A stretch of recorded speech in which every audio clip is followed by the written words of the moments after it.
আলাইকুম। তো অনেকদিন যাবতে আমাদের কিসের কোনো আপডেট দেওয়া হয় না মাছের। তো মাছ আলহামদুলিল্লাহ ভালো আছে, দুই বেলায় মোটামুটি 15-16 কেজি করে খাবার খাইতেছে। মাছের আপডেট আপাতত এটাই, আর অন্য কোনো আপডেট নাই জন্য আসলে দেওয়া হয় না।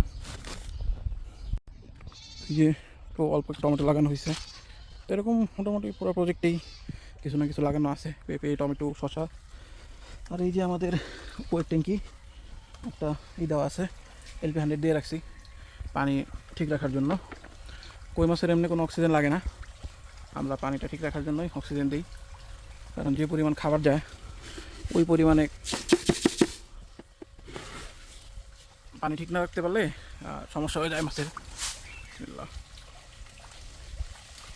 তো এই যে খাবার শুরু করছে।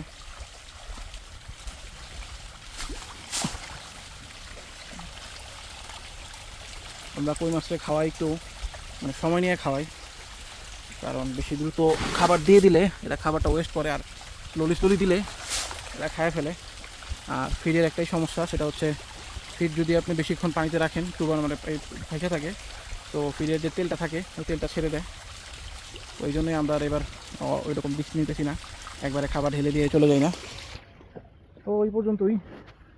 আর আর কিছু অল্প মাছ আছে হচ্ছে এই জায়গায়, এগুলো জাস্ট এমনি রেখে দিছি। তো এগুলো কাল পরশু তুলে ফেলবো। তো এই পর্যন্তই আমাদের আপডেট, সবাই আমার জন্য দোয়া করবেন। আল্লাহ হাফেজ।